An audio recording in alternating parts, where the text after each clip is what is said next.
mindset, because you are only going to reach the level in your life according to what you believe.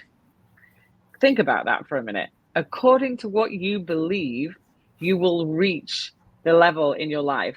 And so there's probably some things out there that you want to achieve that you haven't seen happen in your life right now. Well, that could be because you don't really believe it. You have the desire, but you don't really believe that you can get it. When I started to realize this, Angie, this was a game changer for me. I was like, what do you mean I don't believe it?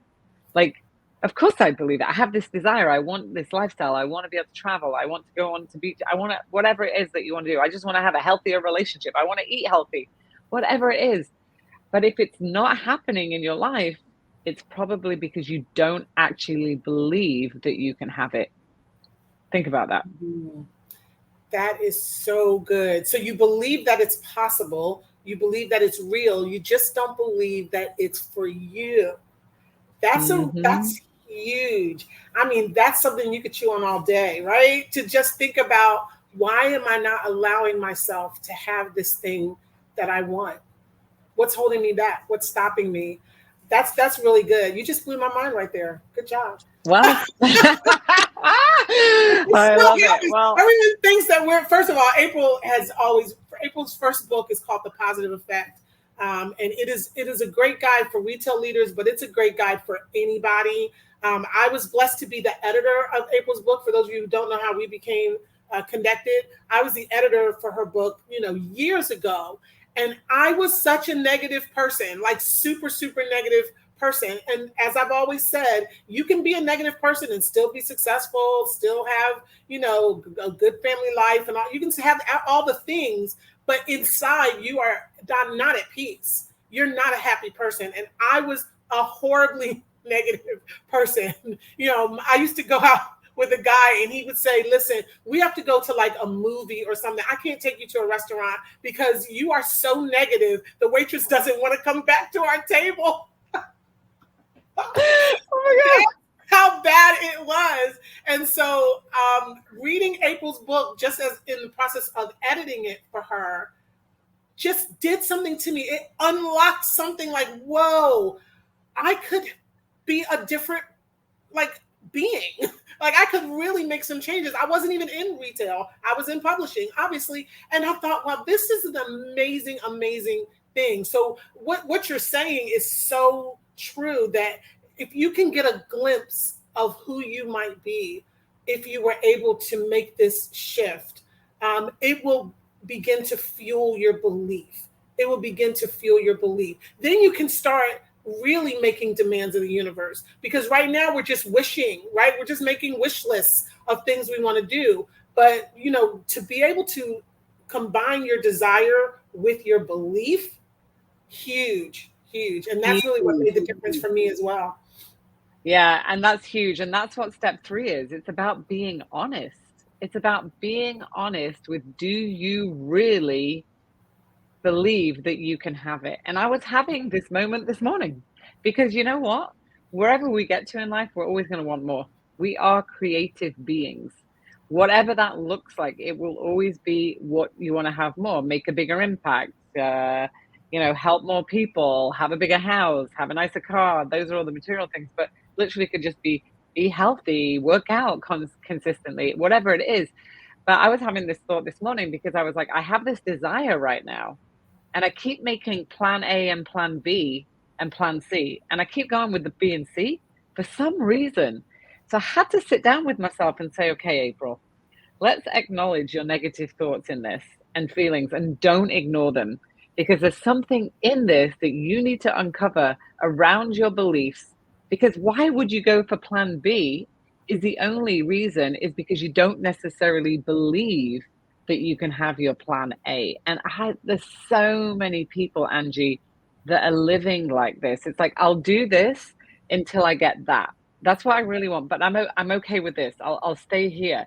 I'll have a goal for this, because that I want it and I can see it and I'll put it on my vision board and you can visualize it and all of that good stuff, but you don't really believe it. And so that's a real reality check. And so being honest is so important, because if you're not really honest, you can't shift it. You can't see it. What we don't acknowledge and actually, really acknowledge and really embrace and really sit down and look at, it's just, we're just in resistance. And what you said it on one of the earlier shows, right? Like what you resist persists. And so really this step is all about being honest, acknowledging it. So if you were contemplating, right? You took the step to contemplate and take the pause. Now you got to be honest with yourself about why you are where you are so that you can release it and then reach for something new and then reframe it to get to where you want to go. Does that Yeah. make sense? Yeah, chapter 3 in the book talks about being honest in a really unique way. Because one of the things that we say in the book, April, is that the universe likes specificity. The universe Hmm. doesn't respond to, oh, I want a better life, or I want to, I want to date someone. The universe prefers I specificity. can't say that word either. And if you can start being honest about what do you really want, like, you know, as we used to say when I grew up in abject poverty in the hood, we used to say, quit playing, right? Quit playing, quit joking around, quit lying to yourself, and quit this habit of minimizing your truest heart's desires. April and I have been talking about beach houses for the longest time. And, we're not multimillionaires, okay? But we have been talking about beach houses for the longest time. And I said, there's no reason why if I want to live on the beach right now, I couldn't be living on the beach. People do it all the time, right? There's no reason why I couldn't do it. There would be a lot of work, absolutely. But as I said on the last show, the pain of doing is much less than the pain of regret. And I don't want to be 80 years old, 90 years old, being pushed around in my wheelchair and thinking, oh my God, I wish that I had lived on the beach. I want to live on the beach. That's my desire. And so I just started looking for beach houses. That's how you exercise your faith. That's how you grow your belief, is by doing the thing. You do the thing, you get the power. Talking about it is great. Journaling is excellent, it's even better. Meditating on it takes it to another level. And when you pull all that together, that fuels action. And to just start moving in the direction of the things that you say you really, truly want. So, yeah, we're going to challenge you to be honest with yourself. Do you want to date someone, or do you want to date like a Denzel knockoff? Right? who do you want? Do you want like drunk Willie on the corner, or do you want your Denzel knockoff? I want my Denzel knockoff, right? So be honest about what you want and then start doing the thing that gets you the power. Yeah, and then start working on that visualization and doing. I love what you just said. I was like, God, I'm going to go start looking at beach houses after this show. I haven't I done that already yet. started looking at houses for you. I was like, I called April one day last week or texted her, and I said, okay, how far from the beach do you want to be? What size house do you like? I started asking her all the questions, because if I'm going to live on the beach, I'm not doing it without her somewhere nearby in the neighborhood. Yeah. I love it. But like this whole thing in belief, right? Like of like acknowledging our belief of what, because we none of us really want to admit we don't think we could have it. Of course, we're going after it. We're working hard every day. Like we've got some success and we want more. But like, do you really believe you can have it? That's really a question you have to ask yourself. And and then once you get to this place of like figuring this out, I want to bring this up this slide. I just brought it up before, but this is really powerful. This is what we talk about in step 3 of like acknowledging your negative thoughts, feelings, and then not ignoring them. And then the steps that you can take, like once you've figured out like what is happening with me, my favorite question is like, what insights am I getting from this experience, this frustration? Like frustration, I'm not where I want to be. Like, why? Like, why am I not living on that beach? I'm kind of frustrated. Why do I keep delaying it? Why do I keep saying when I get here, I'll do that? That's just me delaying myself, my own dreams, right? So when I always sit down and write, what insights am I getting? And it will literally be from this emotion, this feeling, it will be all of these thoughts that come out. Like it doesn't, frustration. What am I getting from frustration? Well, I'm getting that I'm delaying my dreams. Okay, why is that happening? It's probably because I don't believe I can achieve them, right? So once you get this, you want to start to release it. You want to start to release this belief that has a hold on you, which a belief, by the way, is just a thought that's repeated over time. So really think about that. If a belief is a thought that's repeated over time, you can change your beliefs by creating a new thought and repeatedly thinking about it. Now, it's going to take some time if it's a deep rooted belief, but if you don't do it, guess what's going to happen? You're just going to stay with the current one. So I always say, if you're going to think about something, make sure it's about something good and make sure you're putting your thoughts to work, just like you put your money to work. Like your thoughts are your currency of your life. So you want to release them and then you want to reach for something new and then you want it to remain with you by reframing it into a positive affirmation that feels good. So you're losing that belief, reaching for a new thought, and then having a vision of where you want to go. This is so powerful. I use this all the time. I know when I was a single mom, well, I still am a single mom, but when they were living with me, like when they were kids, I was always stressed about money. Money, I don't know any single moms out there. I know you get it. It's like you got two mouths to feed, three, whatever, and you're stressed about money, paying your bills. And it used to give me anxiety. Every time I would spend it, it would give me anxiety because I felt like I just didn't have enough all the time. I had a paycheck come in, it was going to come, but it was like I had to last to that next paycheck. So I had this belief that there was just never enough, and it gave me this anxiety. So one day I was on a vacation with friends, and everybody, for some reason that day, left their wallet at home. We were on an excursion. And so guess who they kept asking? Hey, can you pay for this, April? Can you pay for this? Can you pay for that? Can you put it in your credit card? I'll give you the money later. And I was like, I had the money because, I'm done all right. My kids are grown up and gone now. So I'm not in that single mom mindset like I was. But this belief was so anchored in me that all day I was resentful, anxious, worried. Every time I put that credit card in to spend for somebody else, I had this feeling of like anxious worry, anxiety around spending it. And it just didn't make any sense. And I was like, what is happening? Like, I am not enjoying myself at all. So I sat down and I did this exercise and I'm like, what are my beliefs around money when I'm spending it? Where is this coming from? And I came back to I wrote down all the feelings. I feel like this, I feel anxious, I feel like this. And I wrote like maybe 25 and I got back to where it came from, like when I was a single mom. And I was like, okay, this is not real. This is just a belief that's been repeated when I was in that moment. So now if I wanted to reach for a new thought, what could I reach for? And it was literally like, I feel good being able to take care of my friends, right? Like, I feel good being able to spend money and share great experiences with them.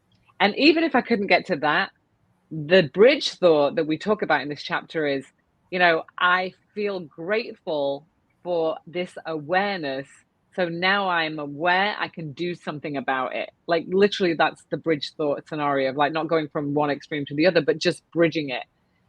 This is so powerful, Angie. I don't know, how often you use it, what you think about it, but I just wanted to bring this up because I think this is so helpful for people to understand. I use it all the time, all the time. And I think if you can repeat that thought, that new thought, over and over every time the old thought comes up, because just because you do this exercise doesn't mean the old thought has lost all of its hold on you. It is a continual process, right? It's like a weed. Every time that weed comes up, you chop it down. Every time it comes up, you chop it down. And each time it's less powerful. And as I said in the last show, it really, you're transferring the power of that negative thought to the positive thought, so that the positive thought gets bigger. It grows more robust. It's what you feed. You've been feeding the negative thought for years, right? You've been giving it all of your life and energy and everything. Now we're going to put the energy to this new thought, this reframed thought. And that's how you make it remain. Every time that negative thought comes up, repeat that positive thought. So I've been doing it with this, I've relaunched my real estate company, which was a great success. I have no idea. This is how negativity gets you. You can be successful, but if you don't deal with those negative thoughts that are lying beneath the surface, they'll just come up and choke everything out. And so to have had a very successful real estate company and then just sort of, just let it go, right? Just let it falter because I had not dealt with all of the things that I needed to deal with. So now I'm in a different place because I have the tools. Thank God for April. I have the tools to move forward. So yeah, every time that negative thought tries to creep back up, immediately stop, right? I'm all about the pause. I'm the queen of the pause. Stop, acknowledge, oh, there's that thought again. Okay, now I'm going to do my affirmations. I'm going to stop, do that 60-second exercise. If you want to know about the 60-second exercise, you have to watch the show before this one, but we'll give you the link. It's so powerful, but do that 60-second exercise to get yourself moving away from shifting from the negative to the positive. So yeah, I'm all in with that process, April. I'm agreeing with you 1,000%. Yeah, and one of the last questions I would say to just ask yourself is like, am I being honest with where I am? Like so many times we're going through our life and we're just running through it and we're not present and we're just like running through the kids, work, like, basketball practice, like walking the dog, whatever it is. And we're like having this desire of where we want to be. And we can somewhat stay frustrated because we're not in it. And that frustration is the place where you want to dig deep and just ask yourself, am I being honest with where I'm at? Or am I just covering it up and just going through the motions? Because that's going to really uncover where your beliefs are keeping you stuck. And with that, we're going to wrap up this show and we're going to see you in the next one for step 4. Absolutely. If you don't have the book, get the book. Get the book. Obviously, you're welcome to join us every single day for these wonderful talks, but your knowledge, your understanding of what we're talking about will go even deeper when you get the book. And we've got a workbook coming out, the companion workbook to Incurable Positivity. I'm so excited. I cannot wait for this workbook. I'm going to buy 2 because I know that I'm going to fill it all up in the first week probably, and I'm going to need to like start all over again. This workbook, it's a workbook, it's a journal, and it's the perfect place to practice these principles. So definitely get connected. Make sure you subscribe. We're doing a big giveaway coming up soon. We're going to be giving away all kinds of stuff